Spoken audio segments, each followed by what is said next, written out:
Good evening, and once more, welcome to the second course of UPM, or the People's Marian University of the Focolare Movement.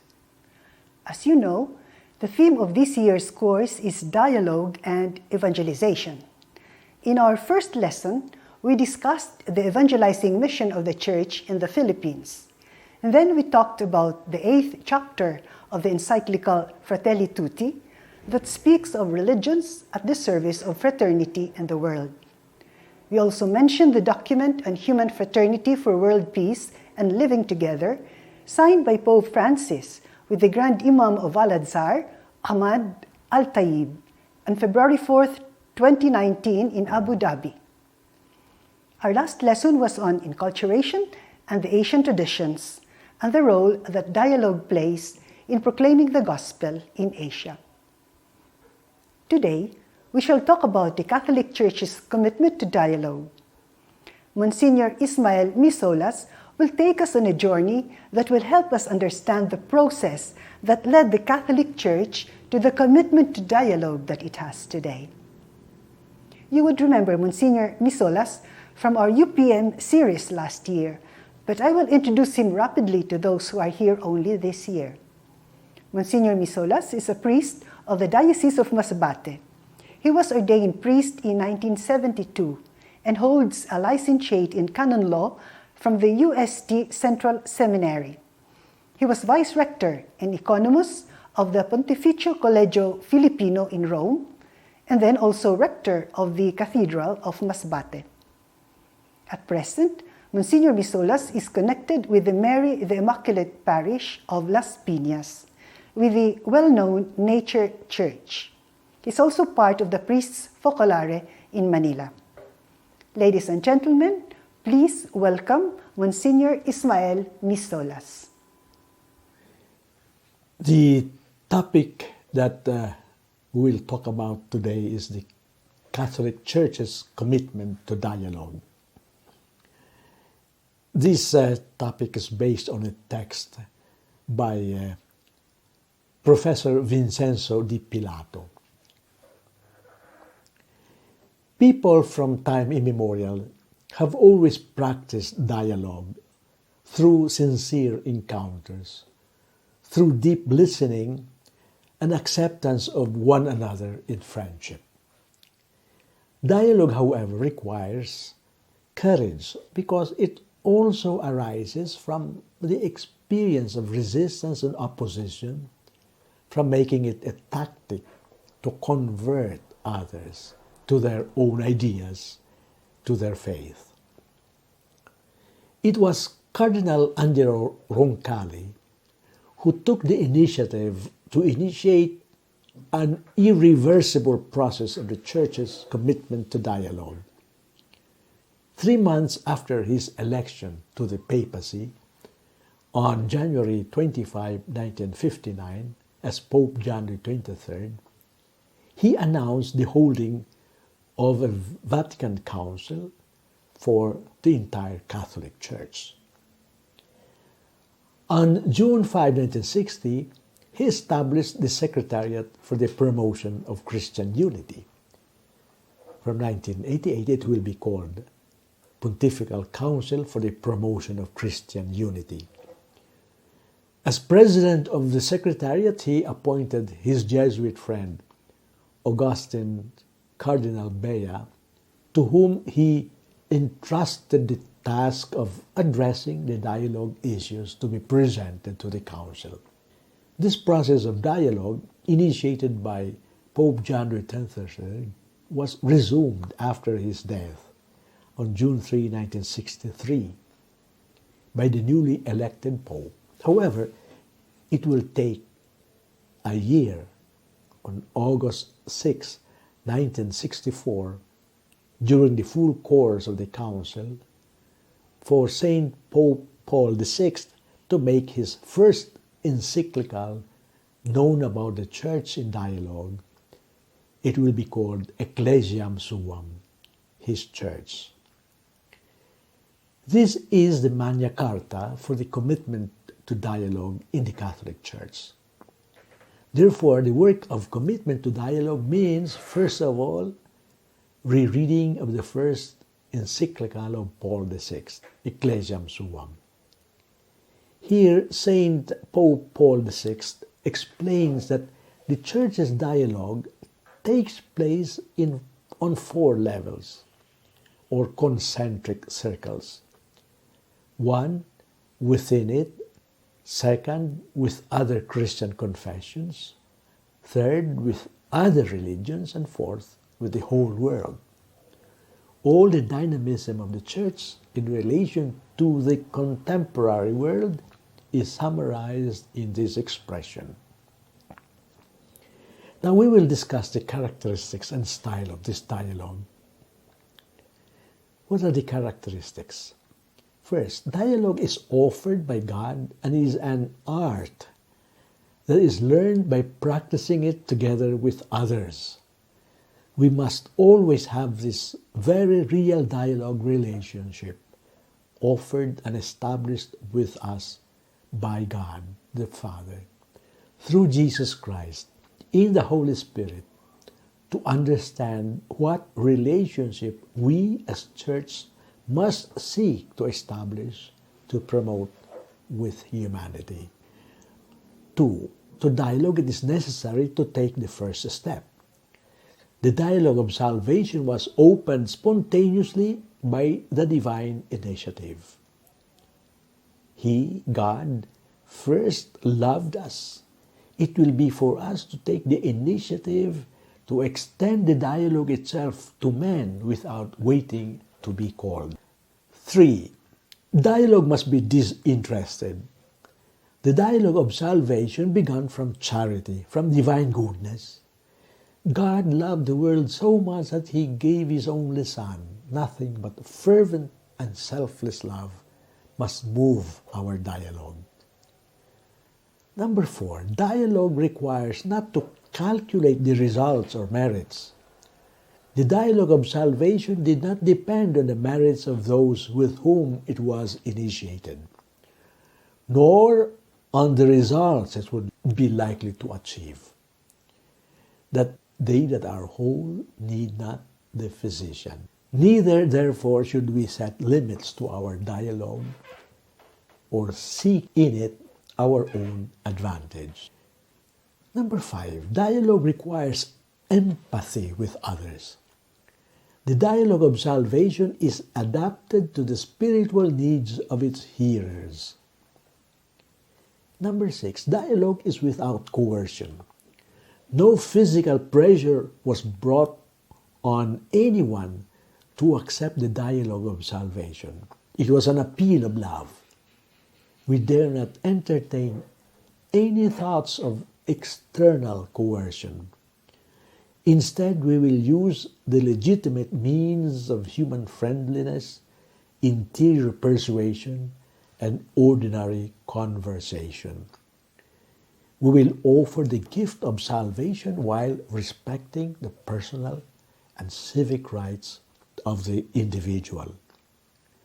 Number 7, 360-degree dialogue. The dialogue of salvation was made accessible to all. It applied to everyone without distinction. Hence, our dialogue too should be as universal as we can make it. It must be Catholic, made relevant to everyone, excluding those who utterly reject it or only pretend to be willing to accept it. Number 8, dialogue is without hesitation, but progresses patiently and gradually while waiting for the hour when God may make it effective. 9, dialogue starts with ourselves and is always starting again. Today, every day, we should see a renewal of our dialogue. We, rather than those to whom it is directed, should take the initiative. Then, the style of dialogue. Number 1, clarity. Dialogue is on the table and requires that it be intelligible. And this initial need is enough to urge us to feel apostolic concern, to examine the kind of speech we use, if it is easy to understand, if it can be grasped by ordinary people, and if it is the current idiom. 2. Meekness. It would indeed be a disgrace if our dialogue were marked by arrogance, the use of veiled words, or offensive bitterness. What gives it its authority is the fact that it affirms the truth, shares with others the gift of charity, is itself an example of virtue, avoids peremptory language, makes no demands. It is peaceful, has no use for extreme methods, is patient under contradiction, and inclines towards generosity. 3. Confidence. Confidence not only in the power of one's own words, but also in the goodwill of both parties to the dialogue. Hence, dialogue promotes intimacy and friendship on both sides. It unites them in a mutual adherence to the good, and thus excludes all self-seeking. Number 4. The prudence of a teacher who is most careful to make allowances for the psychological and moral circumstances of his hearers, particularly if he is a child, unprepared, suspicious, or hostile. He adapts himself to the manner of his presentation, to the susceptibilities and the degree of intelligence of his hearers. The application in Nostra Aetate, the presence of God at work in other great religious traditions. Encouraged by the encyclical of Paul VI, the bishops at the Vatican Council will approve 16 documents, one of which is the Declaration on the Relationship of the Church to Non-Christian Religions, also known as Nostra Aetate.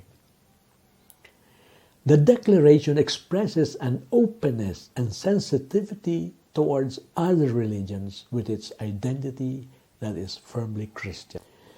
New attitudes required for the Church. First is the appreciation and reverence. The Catholic Church rejects nothing that is true and holy in these religions. She regards with sincere reverence those ways of conduct and of life, those precepts and teachings which, though differing in many aspects from the ones she holds and sets forth, nonetheless often reflect a ray of that truth that enlightens all men and women. Openness towards others, to be considered as a gift. The Church therefore exhorts her sons and daughters that through dialogue and collaboration with the followers of other religions, carried out with prudence and love, and in witness to the Christian faith and life, they recognize, preserve, and promote the good things, spiritual and moral, as well as the cultural values found among men and women. Nostra Aetate calls for cooperation, especially in areas that promote common good, justice, peace, human rights.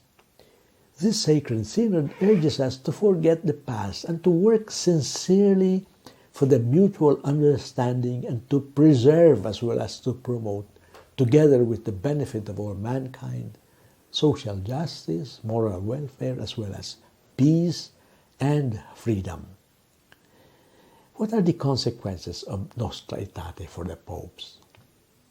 Saint Pope Paul VI immediately started welcoming delegations, representatives of ancient religions coming from countries where Christians were a minority. In November 1966, he started with a Japanese Buddhist group. A few days before dying, he welcomed again a Buddhist delegation. A foundational act of Saint Pope Paul VI was the establishment of the Secretariat for Non-Christians in May 1964. This, in 1988, was renamed by Saint John Paul II as Pontifical Council for Interreligious Dialogue. The Apostolic Exhortation Evangelii Nuntiandi in 1975 of Saint Pope Paul VI presents the proclamation of the gospel not as an imposition on the conscience of others, but as a proposal for the truth of the gospel and salvation of Jesus Christ, with complete clarity and with total respect for the free options which it presents, without coercion or dishonorable or unworthy pressure. Saint John Paul II made history with some unforgettable initiatives. The most outstanding was the meeting with religious leaders held in Assisi on 27 October 1986 to pray for peace. It was a milestone for interfaith dialogue, a remarkable contribution, both doctrinal and to the dialogue of life, in the perspective traced by the Council, was offered by the long pontificate of Saint Pope John Paul II. In Manila, on 15 January 1995, in a speech to the Federation of Asian Bishops' Conferences, he said, "Interreligious dialogue must reach to the grassroots, correcting misunderstandings which communities have of one another, and fostering solidarity in the building of a more just and human society." In Delhi, on November 7, 1999, in a speech at an interreligious meeting, he said, "Dialogue is never an attempt to impose our own views upon others. Holding firmly to what we believe, we listen respectfully to others, seeking to discern all that is good and holy, all that favors peace and cooperation." In Damascus, on 6 May 2001, at the Umayyad Great Mosque, he said, "Better mutual understanding will surely lead at the practical level to a new way of presenting our two religions, not in opposition, as has happened too often in the past, but in partnership for the good of the human family." Pope Benedict XVI, speaking to the Roman Curia on 21 December 2012, spoke of dialogue of religions as a necessary condition for peace in the world, and he presents it as a duty for Christians as well as other religious communities.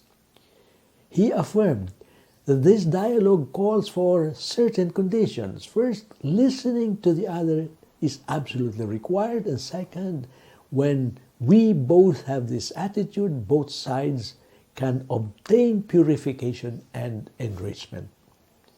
And third, we take common steps towards the one truth. And number 4, all this does not mean a change of religion or an effort aiming at converting the other.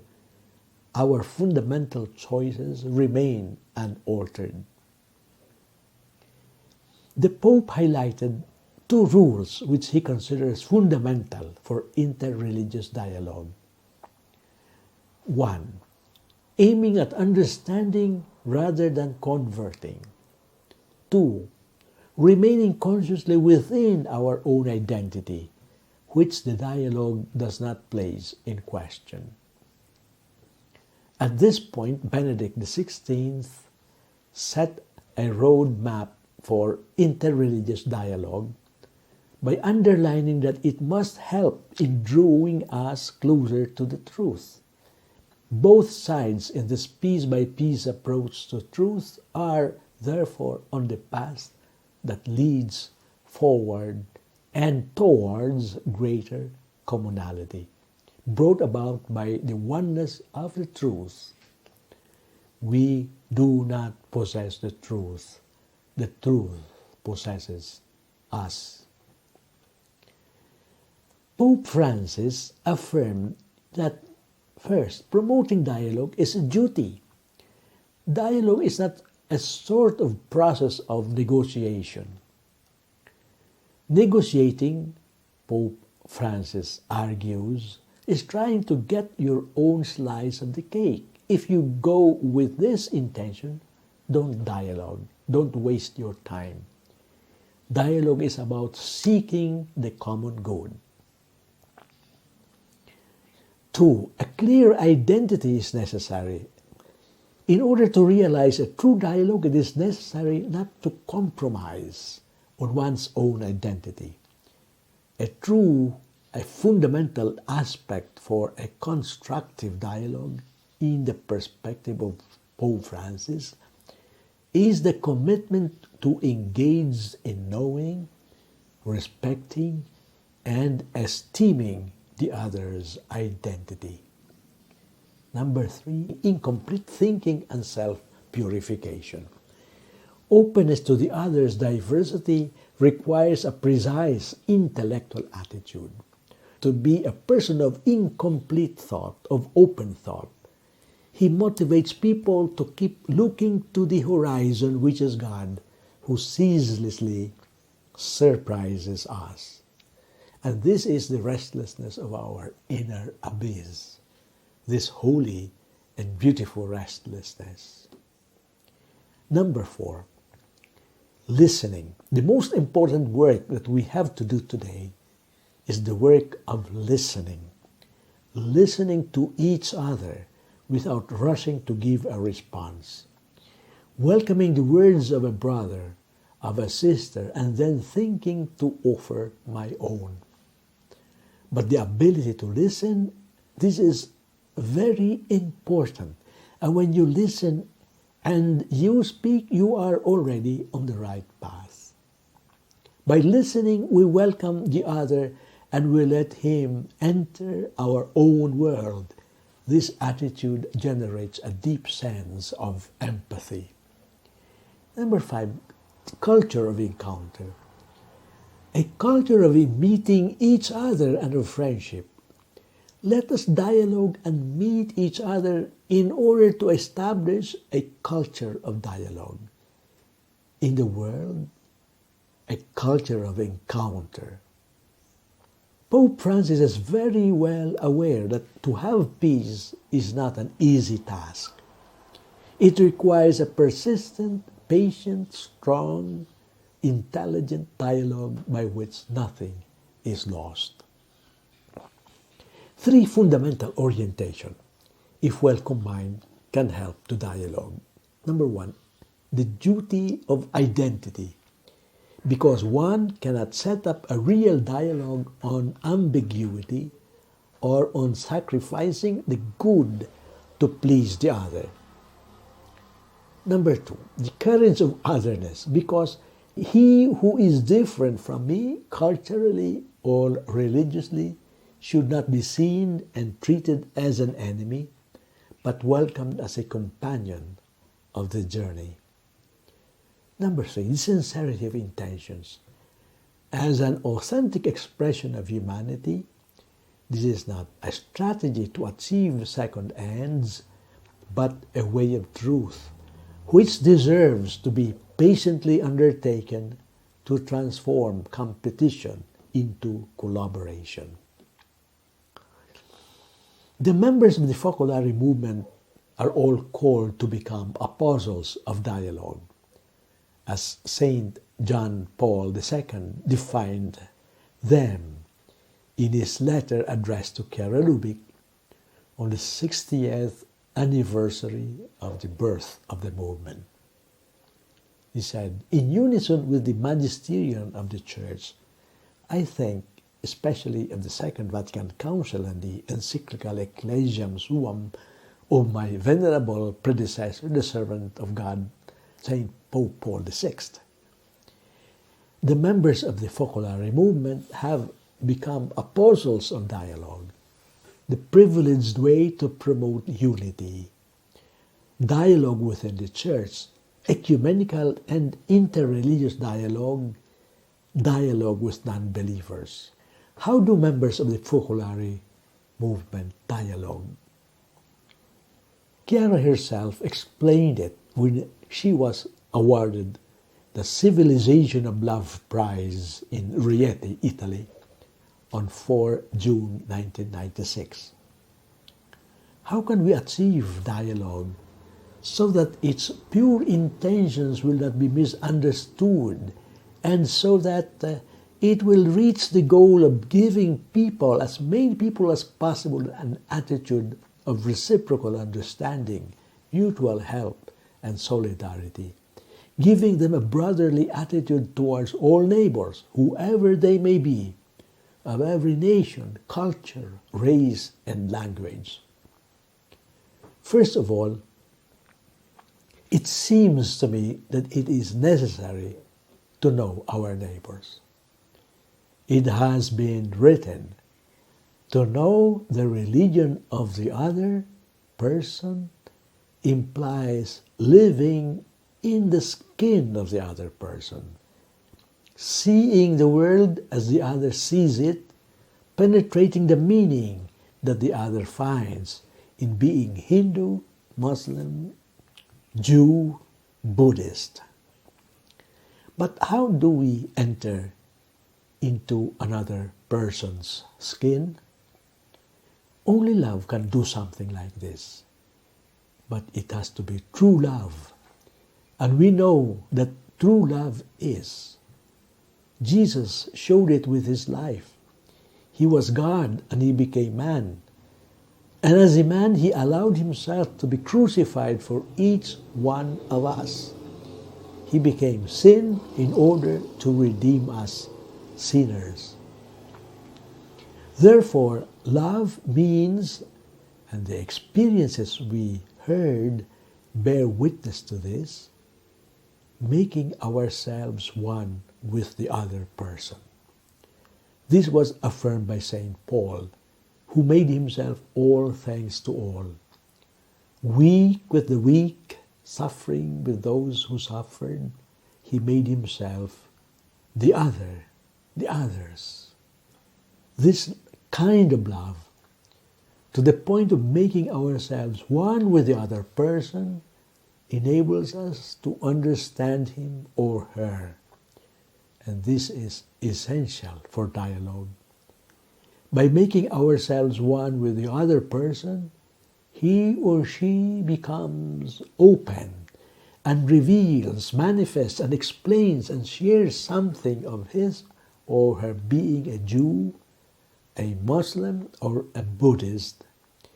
We see in a marvelous way something of their immense and unexpected resources. But dialogue is mutual giving.